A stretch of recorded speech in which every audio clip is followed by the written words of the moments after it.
Şu an tam da bu saniyede vücudumuzun içinde gözle göremediğimiz trilyonlarca düşmana karşı sessiz ve amansız bir savaş veriliyor. Bu görünmez düşmanlar, yani virüsler, hücrelerimize sızmayı başardığı anda içeride akıl almaz derecede karmaşık bir askeri operasyon başlıyor. Bugünkü anlatımımızda bu mikroskobik savaşın perde arkasına ineceğiz ve bağışıklık sistemimizin kullandığı stratejileri, özel eğitimli askerlerini ve geliştirdiği silahları tüm ayrıntılarıyla mercek altına alacağız. İşte bu soru aslında bağışıklık biliminin yani immünolojinin en temel ve en zorlu meydan okumasını özetliyor. Düşünsenize, virüsler kalenize dışarıdan saldıran bir ordu gibi değil.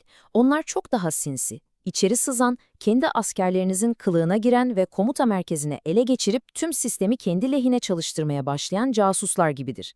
Hücrelerimizin içine gizlendikleri için işin en zor kısmı dostu düşmandan ayırmak. Yani vücudumuz kendi hücresinin artık bir hain olduğunu nasıl anlar ve ona ne yapar? İşte bu inanılmaz zorlu soruna karşı bağışıklık sistemimiz dahiyane bir çözüm geliştirmiş. İki cepheli bir savaş stratejisi. Birinci cephe, virüsler henüz hücrelere girmemişken, yani kanımızda veya dokularımızda serbestçe dolaşırken onları avlamak. Bu, görece daha kolay olan cephe. Asıl zorlu olan ikinci cephe ise, virüsün çoktan içeri sızdığı, kendi hücrelerimizin birer virüs fabrikasına dönüştüğü o iç tehdidi temizlemek. Bu iki cephe, tahmin edebileceğiniz gibi, tamamen farklı askeri birlikler ve tamamen farklı stratejiler gerektiriyor. Bir virüs vücuda girdiği andan itibaren saniyeler içinde daha özel eğitimli birliklerin haberi bile olmadan ilk müdahale ekipleri derhal devreye girer. Biz buna doğuştan gelen bağışıklık sistemi diyoruz. Bu sistemin en büyük özelliği inanılmaz hızıdır. Düşmanın kim olduğunu özel olarak analiz etmez, sadece yabancı ve tehlikeli bir durum olduğunu anlar ve genel geniş kapsamlı bir savunma başlatır. Hızlıdır, acımasızdır ve yayılmacı bir ilk savunma hattıdır. Bu hızlı yanıtın belki de en kritik silahı, interferon adını verdiğimiz moleküler alarm sinyalleridir. Bir hücre, bir virüs tarafından ele geçirildiğini fark ettiği anda son bir hamleyle adeta bir imdat çığlığı atarak etrafına bu interferonları yaymaya başlar. Bu sinyal komşu hücrelere ulaşır ve onlara tek bir mesaj verir. Dikkat, ben işgal edildim. Hemen kendinizi savunmaya alın ve antiviral kalkanlarınızı kaldırın. Peki bu interferon sinyalini alan komşu hücreler ne yapıyor? Anında kendilerini adeta bir kaleye dönüştürüyorlar. Bu slaytta da adımlarını görüyoruz. Öncelikle virüsün kendini kopyalamasını durdurmak için özel enzimleri aktive ediyorlar. Sonra virüsün genetik planı olan RNA'yı parçalayan mekanizmaları çalıştırıyorlar. Hemen ardından virüsün yeni kopyalarını oluşturmak için ihtiyaç duyduğu protein üretimini kısıtlıyorlar ve son olarak da yeni virüslerin içeri sızamaması için hücreye adeta ek bariyerler örüyorlar. Kısacası virüsün yayılmasını engellemek için bütün mahalle karantinaya alınıyor.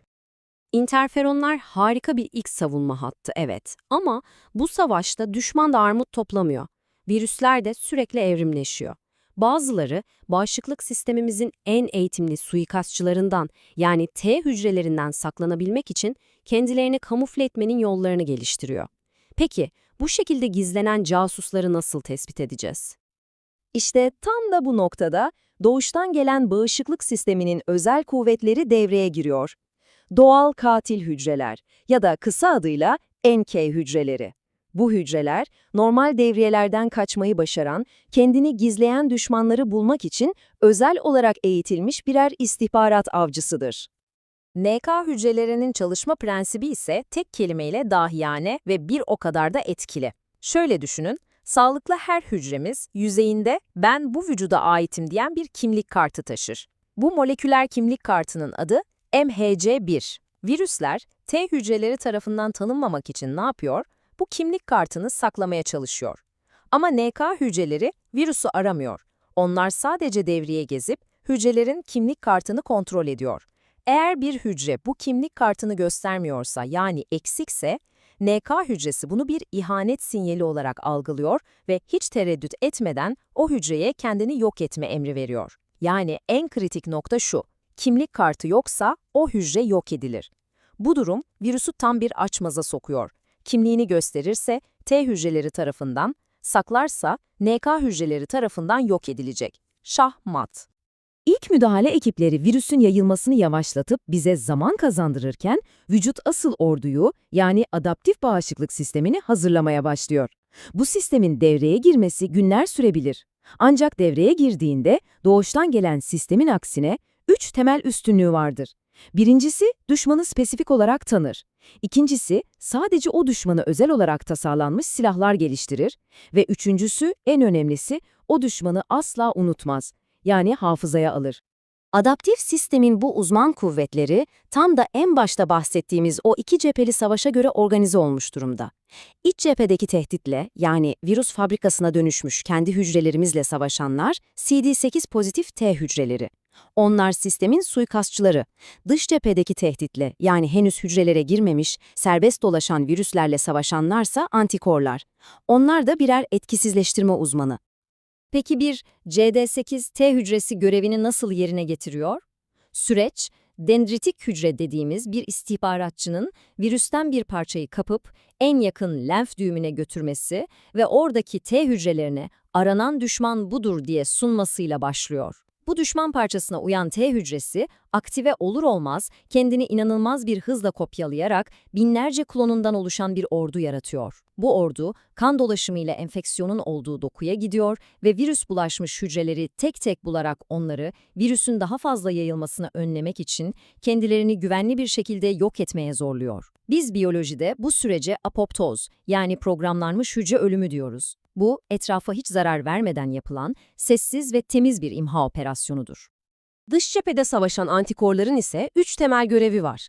İlk olarak virüsün hücrelere bağlanmak için kullandığı kilit noktalara yapışarak bir nevi kalkan görevi görüyor ve enfeksiyonu daha en başından engelliyorlar. İkinci olarak virüsü tamamen çevreleyerek onu paketliyor ve etkisiz hale getiriyorlar. Üçüncü ve belki de en önemli görevlerinden biri ise virüsün üzerine makrofaj gibi yutucu hücreler için "beni ye" anlamına gelen fosforlu bir etiket yapıştırmak. Bu işaretleme temizlik operasyonunu muazzam ölçüde hızlandırıyor ve kolaylaştırıyor.